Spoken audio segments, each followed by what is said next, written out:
Good afternoon. Good afternoon. There's a couple. It's another busy day here at the White House. On the economic front this week, the president will continue his push to secure tax relief for hardworking American families. We are pleased to announce that the president will be traveling to Indianapolis, Indiana on Wednesday. While there, he will deliver remarks on the historic tax cuts and reforms that he has been working on with members of Congress. During his remarks, the president will discuss new details on the framework for these cuts and reforms. These details will include specific proposed rates for individuals, small businesses, and corporations, and he will also discuss the elimination of loopholes that have rigged the current tax code in favor of the wealthy and well-connected. As the president has said before, we will give our workers the level playing field they deserve, and they will win. Because if the fight is fair, no one on earth can beat the American worker. These cuts and reforms will deliver massive job creation and economic growth, and we are confident in the American people will be very excited about what we are proposing. While working to grow the economy of today, the president will also sign a presidential memorandum to ensure that American children are empowered to succeed in the workforce of tomorrow. Technology is playing a growing role in our economy, and this means that technical knowledge and skills are more important than ever. But more than half of our schools do not currently offer courses in computer programming, and nearly 40% do not offer physics. The memo the president will sign today directs Secretary of Education Betsy DeVos to take several steps to address this issue for our students. First, it directs the Secretary to establish high-quality STEM education with a particular focus on computer science as one of the Department of Education's priorities. Second, it directs her to establish a goal of devoting at least $200 million per year in grant funds toward this priority. Finally, the memo directs Secretary DeVos to explore administrative actions that increase the focus on computer science in existing K-12 and post-secondary programs. This memorandum comes on the heels of the executive order the president signed in June to expand apprenticeships, giving more Americans the opportunity to earn while they learn and to receive skills training that will put them on the path to fulfilling work. The president believes it's our responsibility to give our students, especially underrepresented groups, minorities, and women, and those from rural communities, every opportunity to succeed. By signing this memoranda, he is taking action to ensure that they have access to the high-quality STEM education they deserve. The timing of this memo, which will be so important to America's underserved communities, is particularly fitting today. September 25th is the 60th anniversary of the Little Rock Nine's first day of class at Central High School. A few weeks prior to their first day, Governor Orville Faubus called in the Arkansas National Guard to stand by as segregationists blocked the 9 black students from entering the all-white school. One of the 9 students, Elizabeth Eckford, recalled, and I quote, "They moved closer and closer. Somebody started yelling. I tried to see a friendly face somewhere in the crowd, someone who could maybe help. I looked into the face of an old woman, and it seemed like a kind face. But when I looked at her again, she spat on me." 20 years ago today, as a new student at Central High myself, I watched President Bill Clinton and my dad, Governor Mike Huckabee, open the doors for the Little Rock Nine, the same doors that had been closed to them because they were black. The Little Rock Nine, Melba Bills, Minnie Jean Brown, Elizabeth Eckford, Ernest Green, Gloria Ray Carlmark, Carlotta Walls Lanier, Thelma Mothershed, Terrence Roberts, and the late Jefferson Thomas are American heroes who courageously advanced racial equality. As President Trump has said, racism is evil. It has no place in our country. Today, Central High is one of the most racially diverse and high-achieving schools in Arkansas. This is a testimony to how far we've come in the last 60 years. It's not lost on the president or his administration that there is more work to do. We need better schools, and we need better jobs to provide a safer, stronger, more prosperous future for every American. President Trump is working to make America great again for all of our citizens, and his actions continue to show just how committed he is. And with that, I'll take your questions. John. Sarah, clearly the president has strong views on whether or not players in professional sports teams should stand for the national anthem. Given the response that the president has gotten over the last 48 hours, even from Tom Brady of the New England Patriots, who believes that what the president said on Friday night was very divisive, does the president regret at all describing these players who take a knee for the national anthem as SOBs who should be fired? Look, this isn't about the president being against anyone, but this is about the president and millions of Americans being for something, being for honoring our flag, honoring our national anthem, and honoring the men and women who fought to defend it. I think General Martin Dempsey, the former chairman of the Joint Chiefs of Staff, said it best when he said this morning.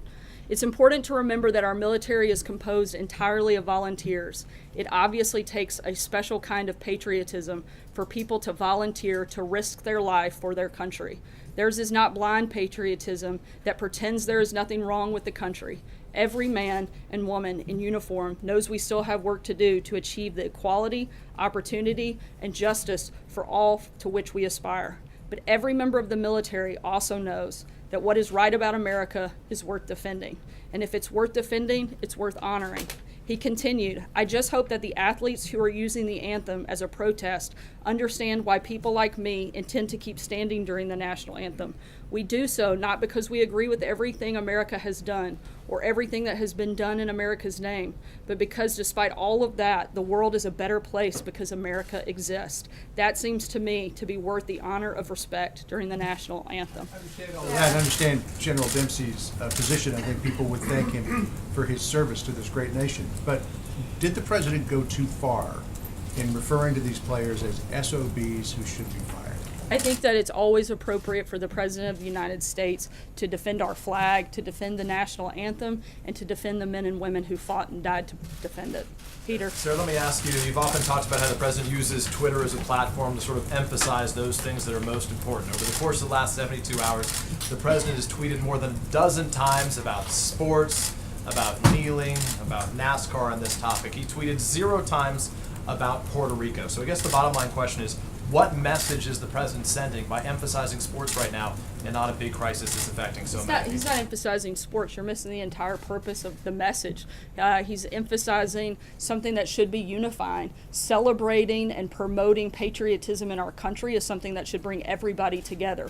When it comes to Puerto Rico, the president has sent both Administrator Long and Senior Advisor to the Department of Homeland Security, Tom Bossert, to Puerto Rico today. They're on the ground to assess the damage.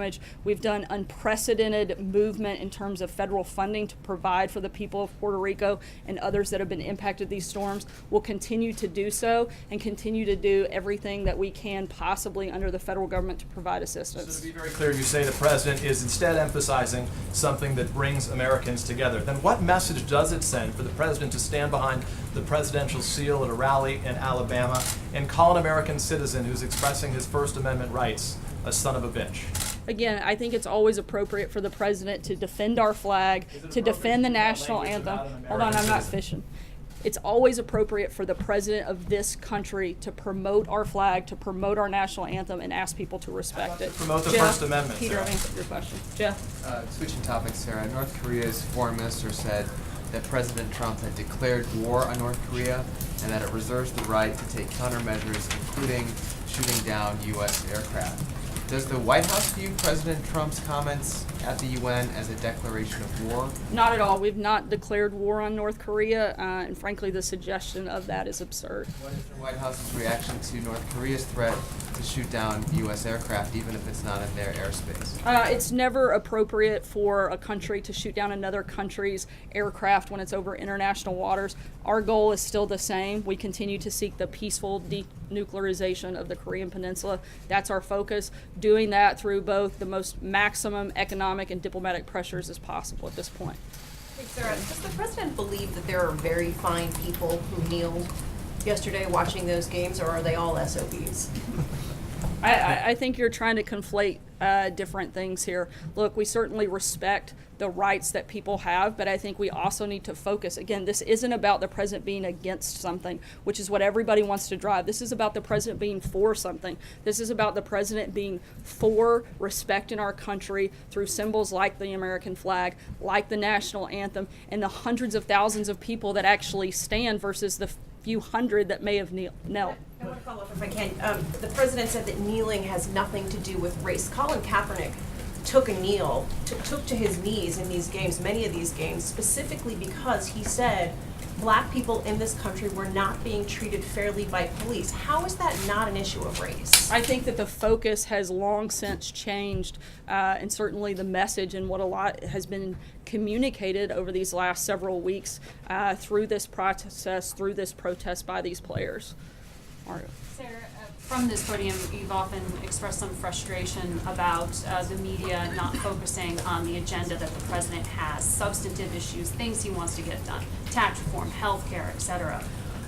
When did the president decide at this rally that he was going to spend so much time talking about the flag itself? And doesn't that distract from the things that you are trying to accomplish this week, whether it's tax reform or health care or the efforts in Puerto Rico or the showdown with North Korea?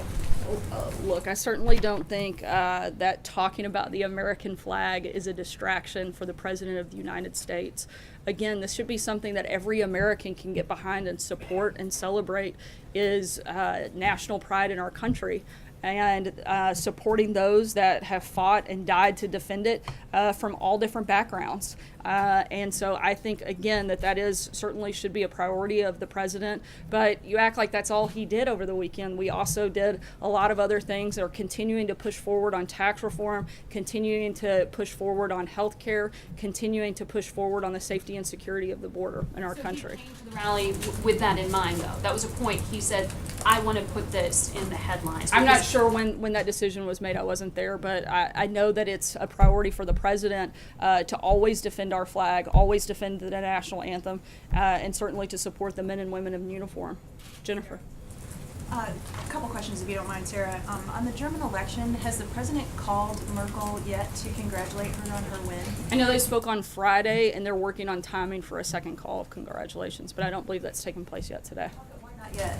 I mean, she won on Sunday. Is there a particular reason why he hasn't called No, her? I think they're just working on the logistics piece of both leaders coordinating. So. And then on tax reform, can you say when the president was briefed on the Big Six's plan? Has he signed off on that? Does the president have a final plan now for tax reform? I know he's had quite a few conversations with members of his team, both Secretary Mnuchin and Gary Cohn.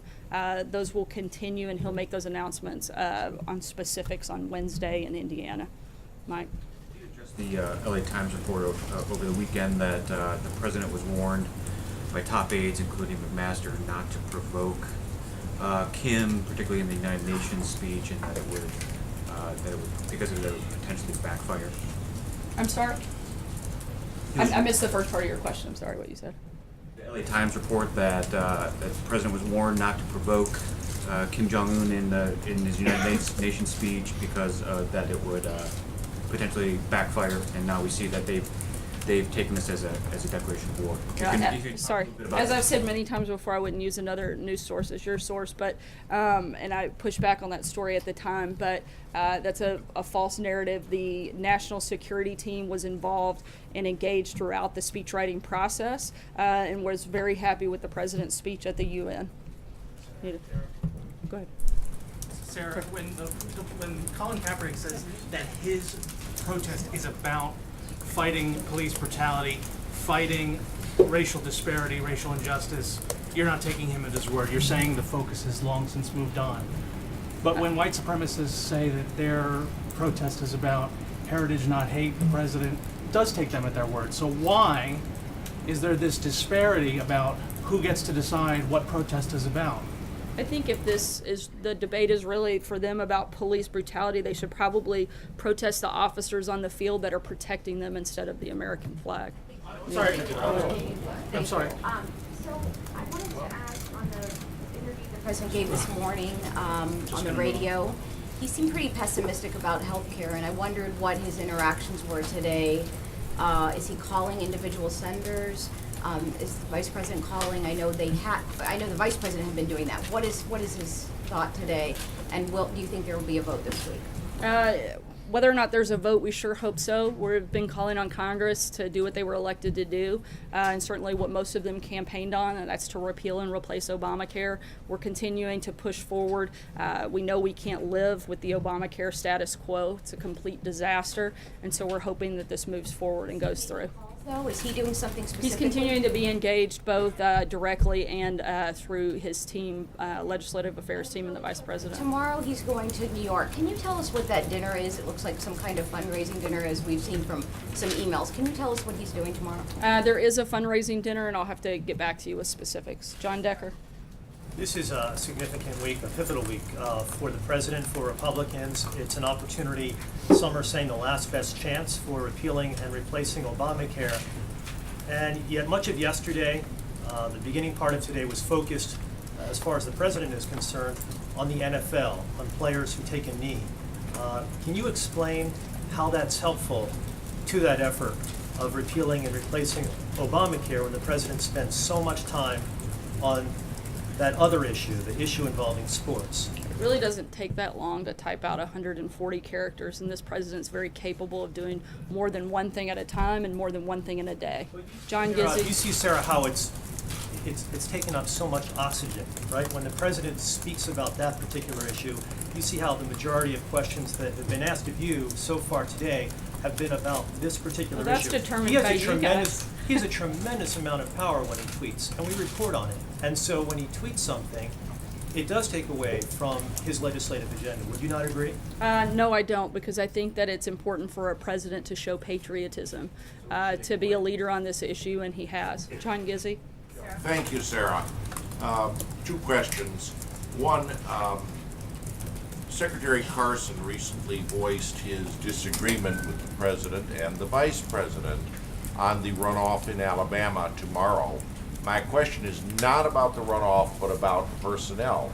Are members of the cabinet and the president's official family free to disagree with him on matters such as a political contest? The president has a lot of people with a variety of backgrounds and certainly with a variety of opinions. He always welcomes them voicing those. On that specific issue, I couldn't speak to that because I haven't talked to the president about it. Matthew. I have my second second question. question. Yes, on September 15th, Heather Nauert, the spokeswoman for the State Department, spoke at the National Press Club.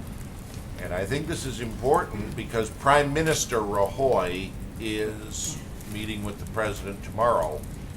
Ms. Nauert said that the U.S. took no position on the plebiscite that is scheduled in Catalonia October 1st about separating and becoming a separate country. And I quote, "We will work with any government or entity that comes out of it." End of quote. Now, does that mean that if Catalonia votes to secede from Spain, the U.S. is going to recognize it as an independent country? I don't have anything further than what Heather's already said on that issue. If it changes after that takes place, we'll let you know. Dave Boyer. Sarah, thanks. Is the White House reviewing Jared Kushner's use of a private email account for official government business, and how widespread is the use of private email accounts in this White House? To my knowledge, very limited. White House counsel has instructed all White House staff to use their government email for official business and only use that email. Has he instructed them since this came up? I think we get instructed on this one pretty regularly, so Matthew. Politico's reported that Secretary Price has been taking private jets for months, and White House counselor Kellyanne Conway traveled with him to 6 states. So, given that Conway was on some of these trips, one, was the White House aware of Price's travel? And given that he spent more than $400,000 in taxpayer money on private jets just since May, is there any standard for what is and isn't tolerated by this White House when it comes to this kind of conduct? Yeah, this wasn't White House approved travel. This was done through the general budget at the Department of the Department of HHS. And I think Secretary Price addressed this over the weekend. They're conducting both an internal and an IG review, and all travel is, on private charter has been suspended until that's completed. So if I can just follow up on that, if I can get the White House's take now on that travel, since you said it wasn't approved ahead of time. And is it ever appropriate for a cabinet official to spend taxpayer money on private planes? And note I say private planes to differentiate from say, a military flight for national security purposes? I think there are certain instances where it probably is, but again, I think that has to be done at a case-by-case basis. I'm not going to give a blanket statement on hypothetical situations that couldn't possibly be aware of. Whether or not the White House now, looking back on that, do you approve of that travel? The White House, again, that travel wouldn't have gone through the White House for approval, and so I couldn't speak to that. Mike? Two immigration-related questions. One, do you anticipate a refugee announcement in the next couple of days on both the cap on refugees from the president, which has to happen, I guess, before the end of the fiscal year, the end of this week? And if so, can you give us some sense of what that's going to be and what that's going to look like? Are there going to be restrictions built in? And then second, on DACA, there's been word now for a while of a set of principles that the president of the White House wants to put out to sort of describe the way forward towards a legislative deal. Is that something that you can give us some guidance on? On the first question, I expect that something will happen on that relatively soon, and when we have those details and it's appropriate, we'll be happy to share them. Again, I think it'll be soon, and we'll let you know when that's been finalized. In terms of your second question, yes, on responsible immigration reform, we will be putting out specific principles that the White House supports and would like to see done legislatively. When will that happen? Probably in the coming days. Sarah, can you just clarify that, were you saying that, are you encouraging NFL players to protest police in the streets? Is that- No, that's not what I'm saying. I was kind of pointing out the hypocrisy of the fact that if the goal is, and the message is that of police brutality, which they've stated, then that doesn't seem very appropriate to protest the American flag. I'm not sure how those two things would be combined.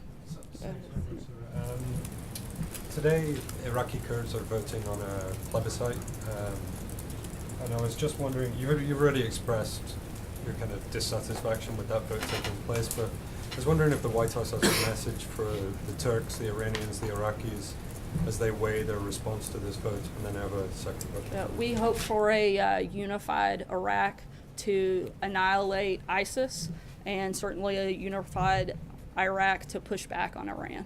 Okay, second question. Why is Saudi Arabia not included in the list of countries under the travel ban? Because the way that the travel order has been placed is that countries have to meet a minimum baseline requirement and also be part of sharing information. Over this last period of time, they've stepped up and met those baseline requirements that the United States has laid out. Zeke.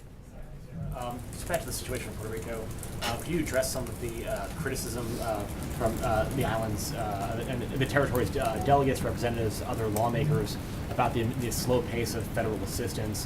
What steps is the administration taking presently and in the coming days to sort of increase the pace of relief and aid flowing to the island, and more broadly, just in the sense that it was the administration sort of caught flat-footed here after two other massive storms, that the third one was sort of maybe, is that a bridge too far? Not at all. The federal response has been anything but slow. In fact, there's been an unprecedented push through of billions of dollars in federal assistance that the administration has fought for.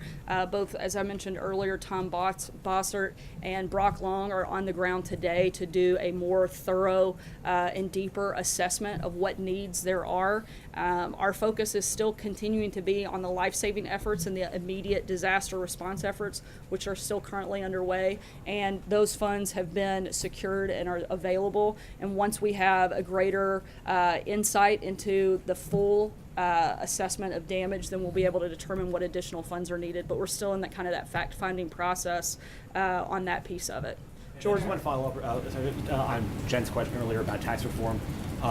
You didn't answer her question whether the plan that the president will be announcing Wednesday is finalized. We've heard a number of different statements from the president over the last several days and other administration officials about particularly where the corporate tax rate would be set. So is the tax plan finalized right now, what the president will be rolling out in 48 hours? There are certain details that are finalized, and the president will be announcing those on Wednesday. Jordan? Thanks, Sarah. To follow up on Zeke's question on Puerto Rico, what would the administration say to people on the island who are saying there's not enough time. There's not the time to do this big fact-finding mission. There's isolated areas in the island that don't have any water, electricity, gas. There's buildings that don't even have roofs, and there's water coming into houses. I mean, this has all been reported out there in the media. I mean, what would you say to people on the island who say that there's just not enough time and that the aid needs to be rushed there immediately? Again, the response has been at an unprecedented level, and we're supplying federal assistance as quickly as possible. We're going to continue to do that. The president asked both Tom Bossert and Brock Long to go be on the ground and help come back and give us a list of what is needed, and that we can turn around quickly. I'm talking about longer term assessment, which simply can't be done in a day. We want to make sure that the funding is provided, but we also want to make sure that we're actually funding the correct things. Sarah. Deb? Sarah? Yeah. Steve Bannon and another former White House official are supporting Roy Moore in the Alabama primary tomorrow. We also know that Bannon met with Denny Tarkanian, who is challenging Dean Heller. Does the president believe, he talked about loyalty Friday night, does he believe that he owes it to Republican senators who voted for a Senate health care bill to support them? How does he feel about his own people basically supporting a challenger, and has he spoken to them about it? As I've said many times before, due to the political nature of the question, I'm not going to weigh in on a specific race or involvement in a race. I'm asking about a principle here. I mean, the president talked about loyalty Friday night. Does he feel, on principle, that if Republicans vote the way he pushes them to, or wants them to, or asks them to, does he owe them something in return?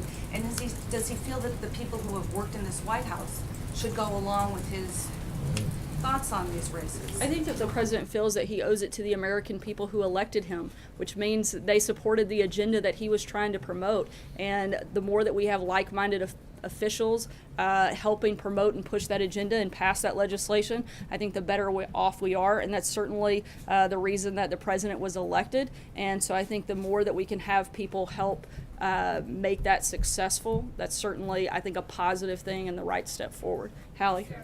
I want to follow up here. Will the White House commit to releasing Jared Kushner's private emails related to government business? I'd have to ask. I'm not aware of that conversation. Would it seem like something you would do? I mean, given your commitment Again, to I'm transparency? not going to get ahead of a conversation that hasn't taken place. Okay. Will you let us know? Sure. Great. And then my other question too, I just want to suss out, I think, a question that has been going around here today, because you talk about the president wanting to defend the flag. You know the oath of office was to defend the Constitution. So does the president have a problem with the First Amendment? Not at all. The president is simply stating that pride in our country is a good thing. It's something that we should all celebrate. It's something that should frankly bring us together, not divide us. Standing up for the national anthem, he feels, is a symbol of that. Jim? Just support dissension? Can I follow up on what Hallie was asking?